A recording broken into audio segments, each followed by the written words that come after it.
The desert stretched wide as a book left open under God's harsh sun. Wind skittered across the sand, dragging dust like ghosts across the plain. Sagebrush bent low to it, whispering in dry voices. A hawk circled high, its shadow sliding over. Stone and scrub. The hour was near twilight, when day bleeds slow into night, and the silence grows heavier than any sermon. Elias Boone rode with his head bowed, the brim of his hat cutting the horizon in half. His horse, a weary, dun mare, moved.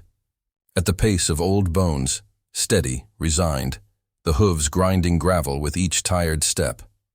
Elias had come back from town with nothing but a sack of nails, a roll of tobacco, and the ache of being reminded once again that he was alone in the world. The ranch waited miles behind him, empty as a church abandoned to dust. His wife lay sick, winters in the ground, beneath a crooked cross of cedar, and their boy beneath another. Some days, Elias felt the land itself was burying him too, slow, deliberate, covering him in silence. Then, the wind changed. It carried something heavy, metallic, sharp enough to catch in the throat, blood. Elias slowed the mare. His eyes narrowed. Ahead, near the bend of a dry creek bed, a cedar tree stood against the dying light. From its branch swayed a dark shape. He drew closer. The leather creaked under his weight as he pulled the horse to a halt. A girl hung there, limp as a broken doll. A rope cut deep into her neck, her bare feet dusted in crimson earth. She was no older than 16, maybe 17, her skin bronze.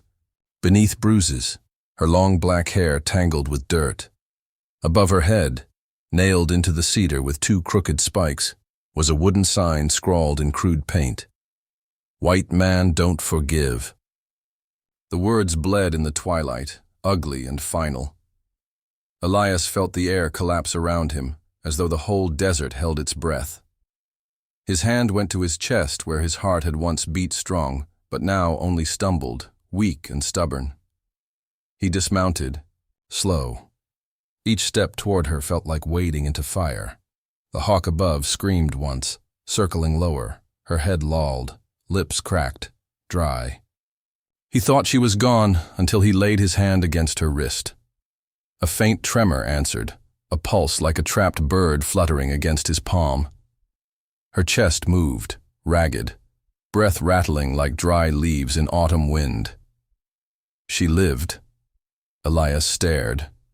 At her. Apache. The word alone was enough to turn neighbors into enemies. If anyone saw her under his roof, he'd be branded a traitor, maybe strung beside her. Yet leaving her here meant standing shoulder to shoulder with the devils who had done this. The silence pressed harder.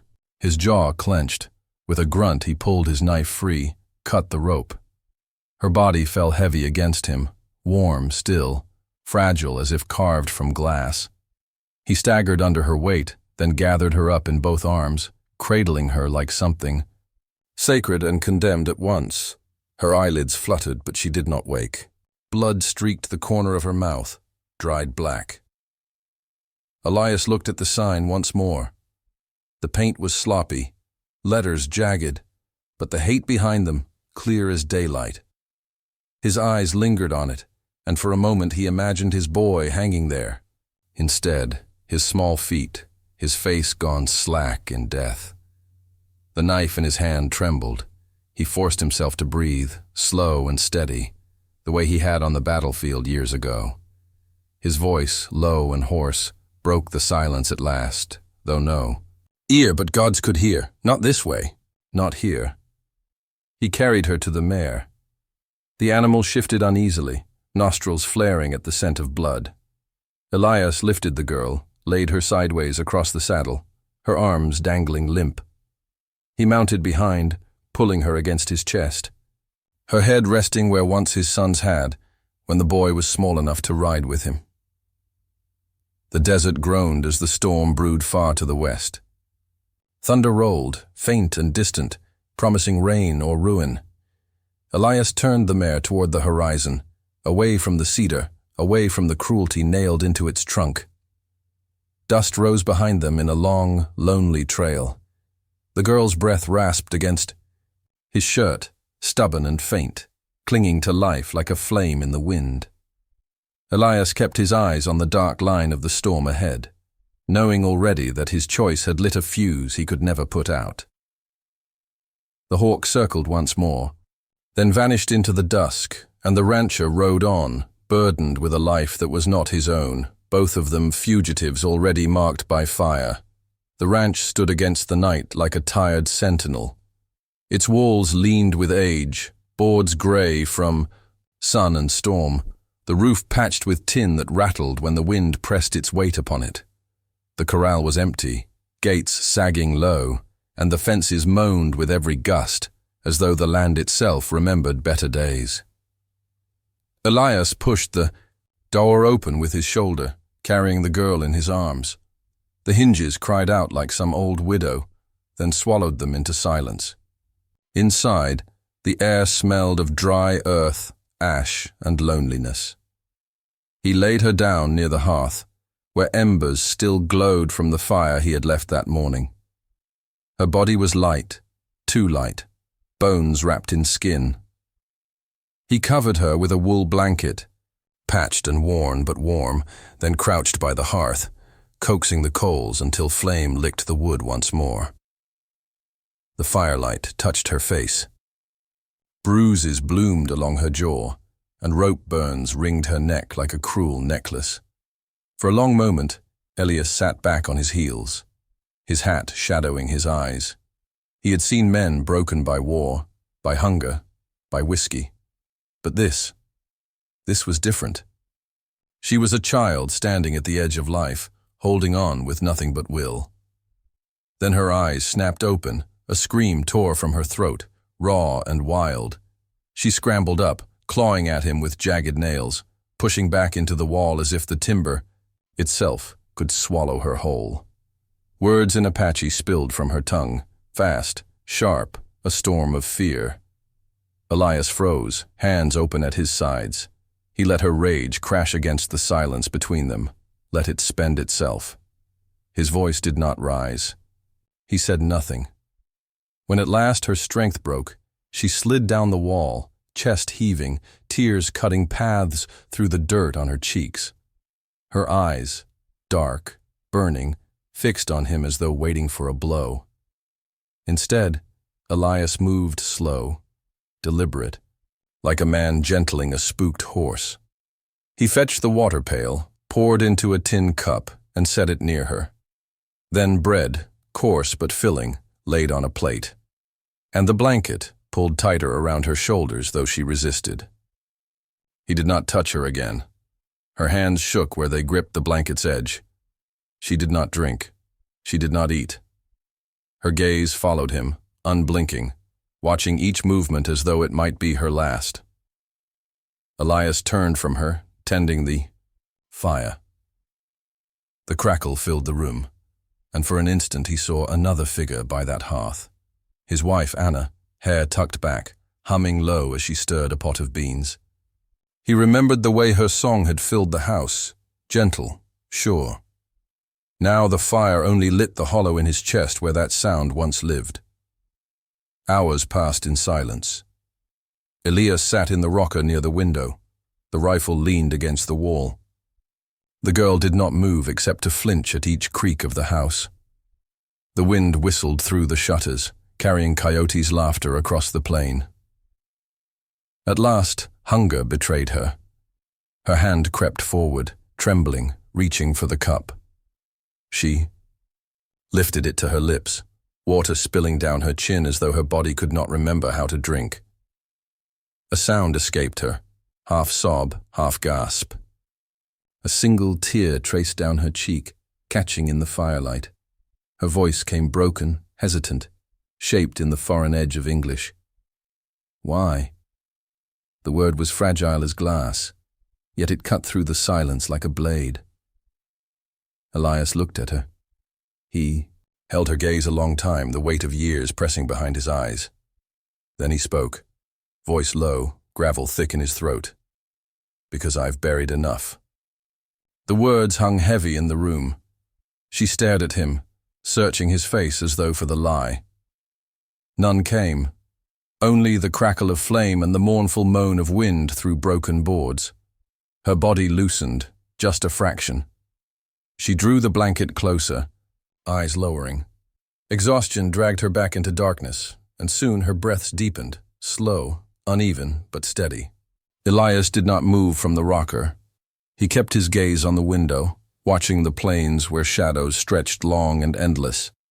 The sign above her hanging body haunted him, the crude words carved into wood. That wasn't a message for her. Kind.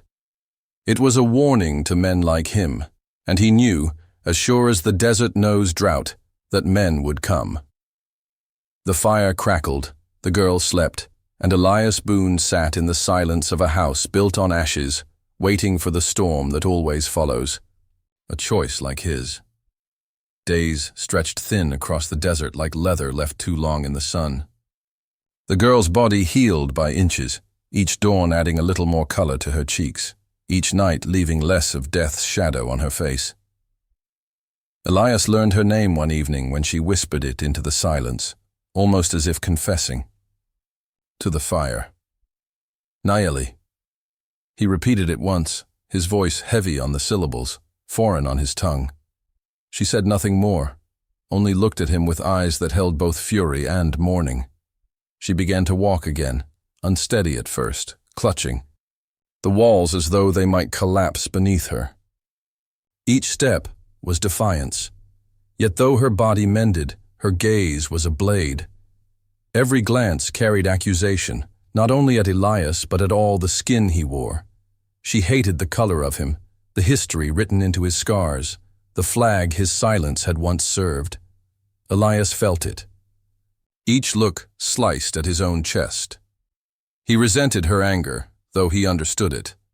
He resented the war that lived between them, the one fought not with rifles, but with silence and memory. His heart, long buried, stirred restlessly under the weight of it. The days kept their uneasy rhythm until the shadows came. He saw them first, a dark smudge on the horizon, moving slow but sure. Riders, 2 of them. Their silhouettes cut sharp against the red dusk, horses kicking up long trails of dust. By the time they reached the ranch, the sky had bled into bruised purple. Elias stood outside the barn, hat low, arms folded. Nayeli watched from the window, body tense as a deer scenting wolves. The men rode close, their laughter carrying ahead of them, laughter soaked in whiskey and cruelty. Their eyes gleamed with the kind of hunger that fed on misery. One spat as he drew up his reins. "Well now," the first said, his teeth yellow in the twilight grin. "Ain't this a lonely sight? Boone, ain't it?" Elias nodded once. The second leaned forward in his saddle, eyes narrowing. "Word's been riding through town. Apache girl, hanged down by the creek. Someone cut her loose. You wouldn't know nothing about that, would you?" Silence. Elias's face was stone. The first man chuckled, a sound like gravel dragged on iron. "Ain't asking for trouble. Just seems odd. Some folks say she didn't stay dead. Some say she's hiding." He leaned close, voice low and poisoned.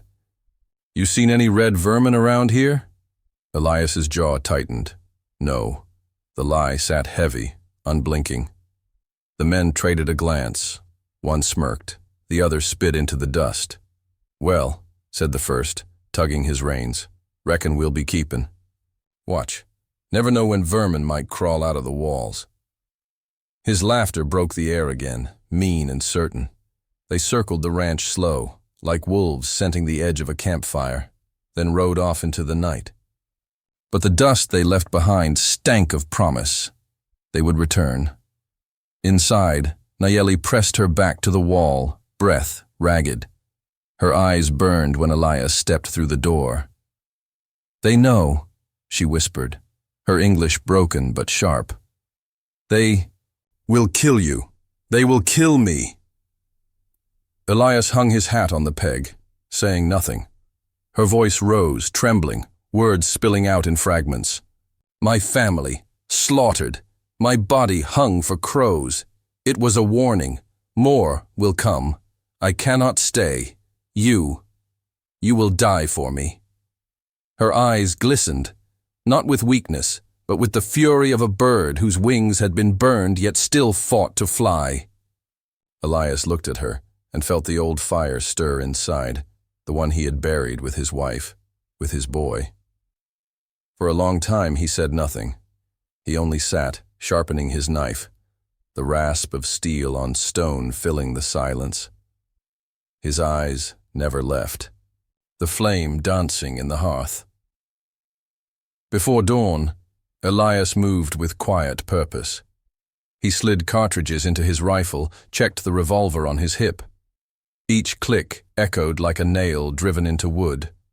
The knife gleamed in the firelight, sharp and ready.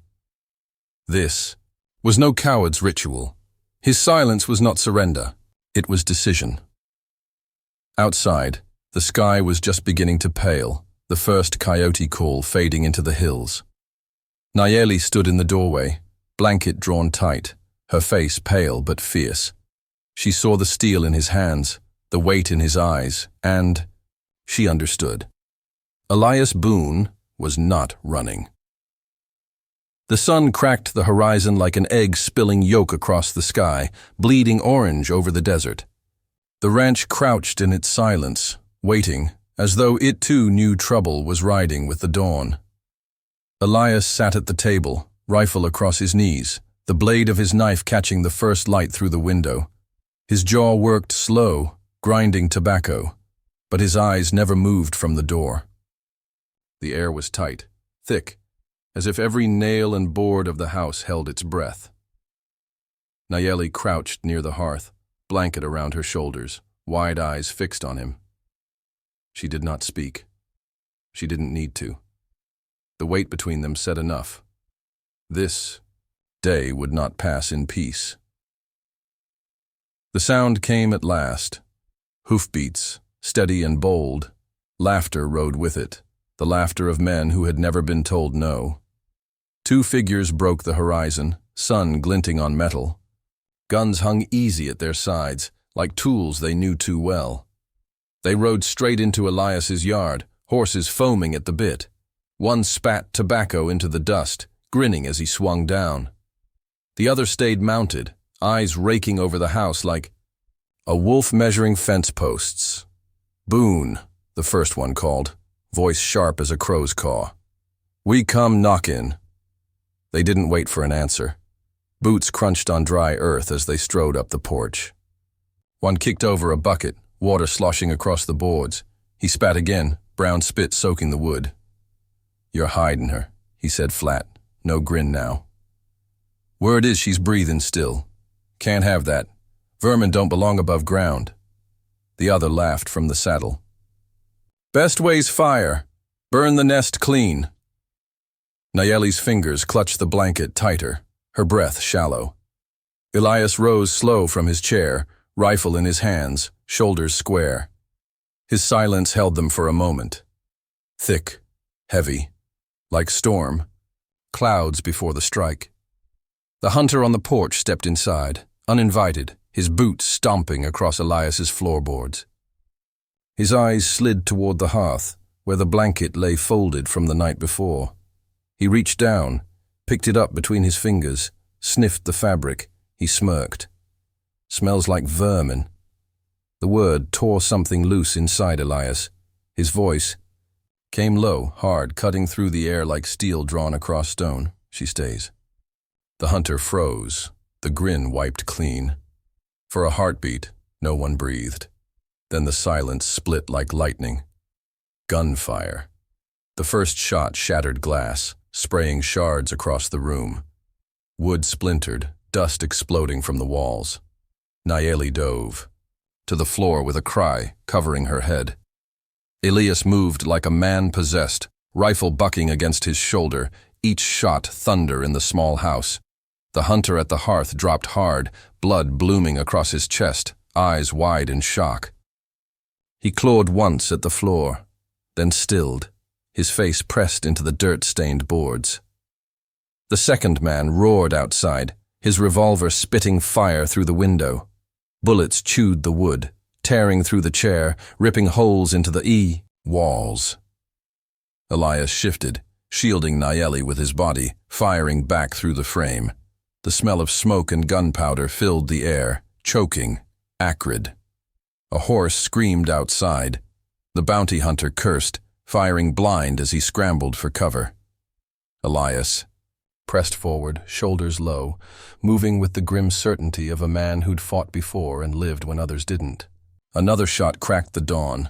Elias's body jerked, blood staining his shirt at the shoulder, but he didn't falter.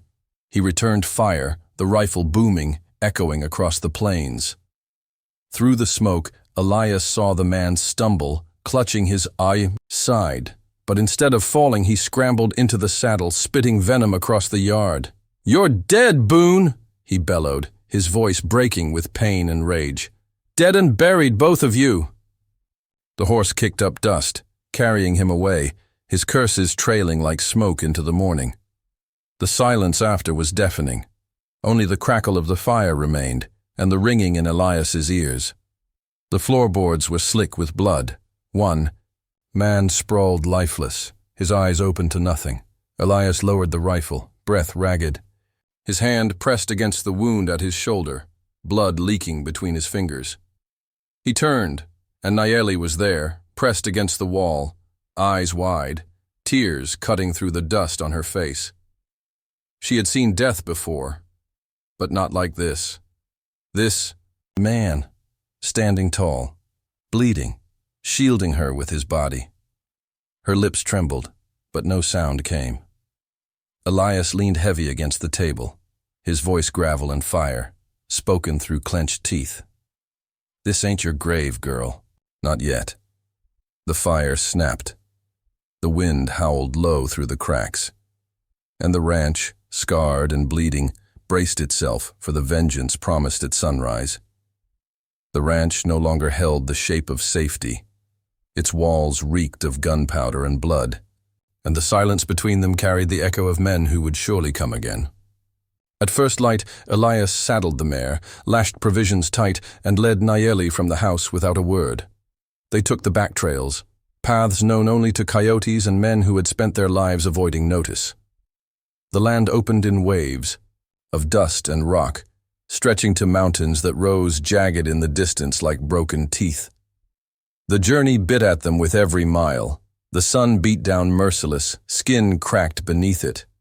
Dust storms swept across the flats, stinging their faces. Raw. Once Elias stopped short, arm thrown out, and there in the sand coiled a rattlesnake, its body a silent threat. He killed it with one strike of the shovel, buried the head deep, then moved on without comment. The days bled into one another. Water grew scarce, food scarcer. They spoke little. When Elias did glance her way, Nayeli's eyes were a storm, resentment and gratitude warring in their depths. Each step between them was measured, weighed by the history carved into their skins, yet the walls began to crack. One evening, as the sun folded itself into the horizon, Nayeli's voice broke the silence. It came halting, like a song remembered after long silence. "My brother," she said, her English jagged but strong. "He was small, still learning to ride. They had took him first." Elias walked slow, listening, the words sinking heavy into his chest. She touched the necklace of beads at her throat, half broken, the only piece that had survived. "My mother sang under stars," she continued, eyes distant. Her song was soft, like river water. When they burned her, the song burned too. The silence that followed was not empty. It was thick, alive, carrying her grief like smoke through the dark. Elias did not answer, for what words could bridge such ruin? He carried it instead, letting it settle into his own sorrow, like stones dropped into a riverbed. That night, they camped near the river itself, a thin, silver vein cutting through the desert. The water murmured low, carrying secrets from mountains. To plains, whispering of things older than war or hate. Elias built a small fire, its glow soft against their faces. They sat across from each other, the flames dancing between them. Nayeli's hands were folded tight around her knees, eyes lost in the fire. Elias's knuckles bore scars from fights long past, white ridges across sun-browned skin. For a moment, she reached out. Her fingers brushed his hand, barely a touch, just enough to feel the roughness, the heat of him. It was nothing, yet it was everything. His chest tightened, throat raw with words he would never speak. He pulled his hand back, slow but sharp, shame rising like floodwater, but she held his gaze, eyes unflinching. "You see me," she whispered, voice like breath against the flames. "Not Apache, not enemy, just me." The words struck him deeper than any bullet. For the first time in years he felt the old ache, of wanting, not the hunger of flesh, but the longing to be known, to be forgiven by a world that had only taken from him. His jaw worked, but no answer came. Only the fire crackled, filling the space where confession might have lived. The river gurgled beside them, a line carved through the land, dividing one world from another. White and Apache, settler and hunted. Yet here they sat, side by side, the water carrying its song for them both. It felt for a breath, as if they might outlast the hatred carved into the earth. Then the night broke. A rifle cracked across the canyon, the shot tearing the quiet in two. Sparks leapt from the fire as Elias shoved Nayeli flat against the ground. The echo rolled like thunder, followed by another, then the sound of hooves above. Shadows moved against the cliff's edge, more riders, more guns. The surviving bounty hunter's voice carried through the dark, ragged with fury. "Boone, we'll burn you out this time!" Elias yanked the rifle close, eyes sweeping the ridges. Nayeli clutched the earth, her breath sharp, her body trembling. The peace of the river vanished, replaced by the thunder of pursuit. The chase had begun. The desert turned savage in the night. Wind tore at the canyons, pulling dust into twisting specters that rose and fell with each gust. Hooves thundered on the ridges above, riders closing in, their shouts ricocheting off the stone like war drums. Elias drove the mare hard, Nayeli clinging to his waist, the river flashing silver in the moonlight beside them. Bullets whined through. The dark, sparks leaping from rock, the smell of gunpowder mixed with sage and sweat, choking the night with the stench of war reborn. "Hold on," Elias rasped, voice barely audible above the storm. They cut through a canyon, walls pressing. Close, shadows deep. But the hunters followed, wolves on the scent, rifles barking from the high ground. Dust rose in choking clouds as horses stumbled, stones tumbled loose, echoing like distant thunder. At last, the pass narrowed, a throat of stone, jagged and thin, where only one man could stand against many. Elias reined in, breath ragged, eyes scanning the path ahead. He knew this place. He knew what it meant. He swung from the saddle, pulling Nayeli down with him. His hands were steady, though blood still seeped from his shoulder, dark against his shirt. He pressed the rifle into her trembling grip. "You run," he said low, eyes locked on hers. "Through the pass. Don't look back." Her head shook violently. "No!" His hand cupped the side of her face, rough palm against her skin, forcing her to meet the steel in his eyes. "Don't run from who you are. Live for both of us." Her lips quivered, tears streaking her cheeks, but no words came. He pressed the rifle back into her hands, then turned, stepping into the mouth of the pass like a man stepping into his grave. The riders appeared at the rim, dark shapes against the pale moon. Gunmetal caught the light. The surviving bounty hunter rode at their head, face twisted in hatred, his voice cracking the canyon wide. "Boone! Time to bleed!" Elias raised his weapon. Fire exploded in the narrow dark. The canyon became thunder and chaos. Bullets screamed, stone shattered, dust rained down. Elias fired with the precision of a man who had nothing left to lose. One rider pitched from his horse. Another fell clutching his chest, screams echoing off the cliffs. The bounty hunter pressed forward, spitting rage, firing round after round. Elias staggered, blood pouring from his side, yet still he stood. His body jerked with each impact, but he answered every shot with his own, his fury fueled by all he had buried: wife, son, years lost to silence. Nayeli watched from the shadows, her breath ragged, nails digging into the rifle stock. Every instinct screamed to run to him, but his words chained her still. Live for both of us. The battle narrowed to 2 men. Elias, bleeding, unbroken, the canyon wall at his back. The bounty hunter, face twisted, eyes wild, firing even as death closed around him.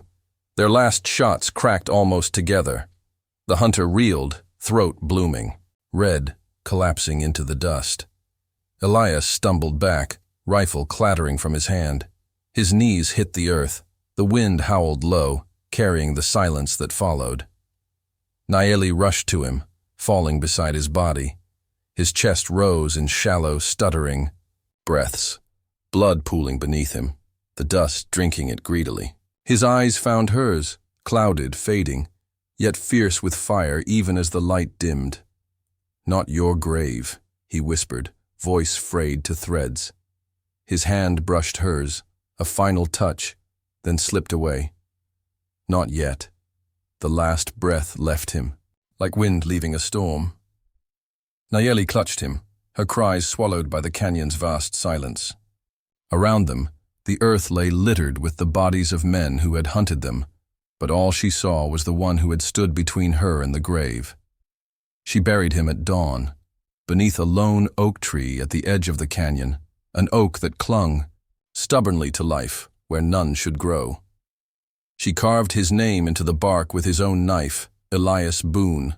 No preacher, no stone, no hymn, just earth, roots, and a girl whose heart was torn raw. Years passed. The land healed in its slow way, though scars remained like shadows across the desert. A woman returned one day, older now, her face carved by time and strength. At her side walked 2 children, their eyes wide at the endless plains. Their hands, gripping hers, she led them to the oak. Its branches spread wide, casting shade across the mound of earth at its roots.